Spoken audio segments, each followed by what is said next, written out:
So I'll be honest, I was going to jump on here and talk about something completely different from what I'm about to now. And the reason for the change in subject for the content is because of an initial consultation phone call that I just had earlier tonight with a potential couple. And they are hiring a husband and wife photography team that I've done quite a bit of work with in the past.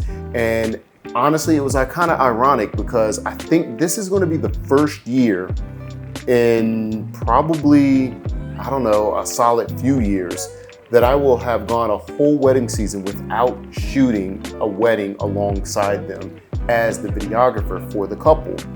And I really did recently think back to myself, like maybe a week ago, not that long ago, that man, I really haven't heard from Michael and Laura in a long time. Now, for those who don't know Michael and Laura, they are Michael and Laura Photography up in the Richmond area of Virginia. And they actually refer my name out to a lot of their couples. I've been very appreciative and still am very appreciative of all the couples that they send me. And most couples that they have referred my name to, I have been fortunate enough to book them. And they've been some awesome, really good, solid couples. But to the point, I wanted to talk a little bit about networking and how that has really helped and bolstered my business, and how it's actually not the only thing that bolsters my business.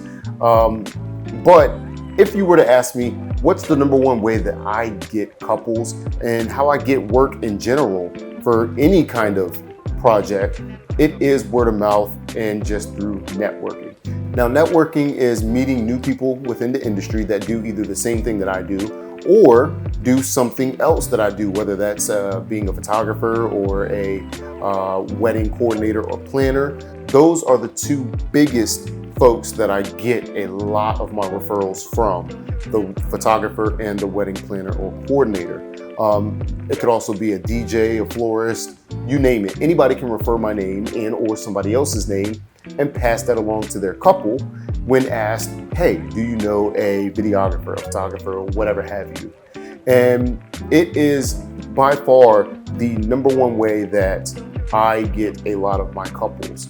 Couples like to see when a photographer and a videographer get along because one referred the other, or a DJ and whomever, or the coordinator gets along with all the vendors because they've all worked together before. And it is really a nice luxury to have, not only for the vendors, but also the couple.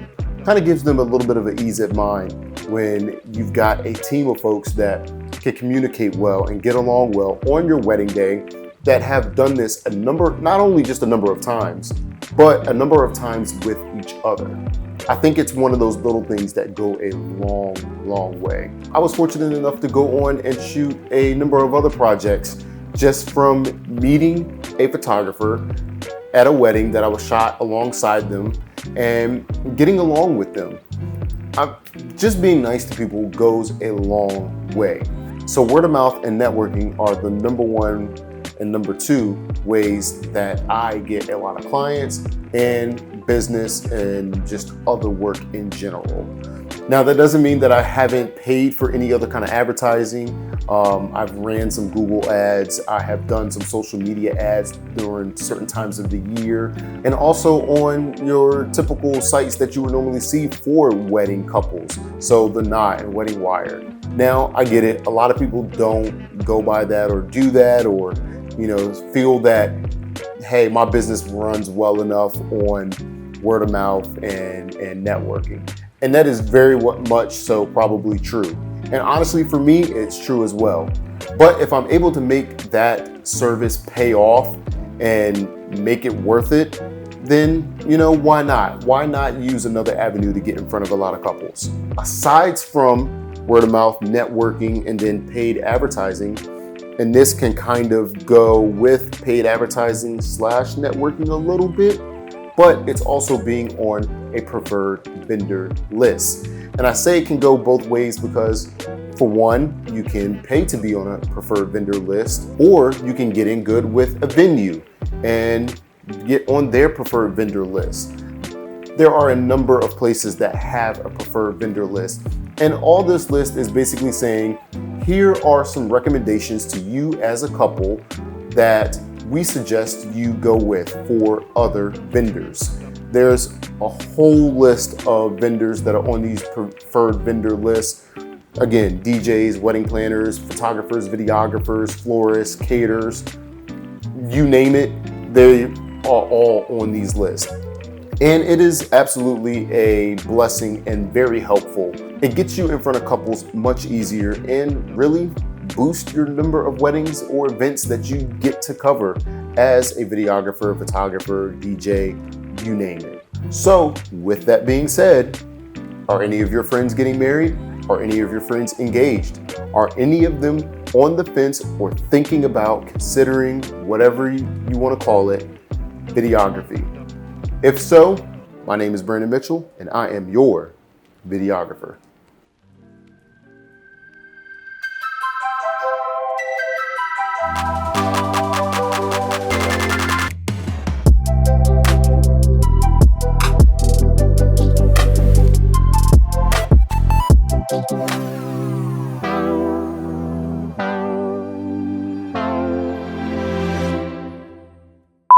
Man, might have been one of the shorter ones I've done so far. Maybe. Just maybe.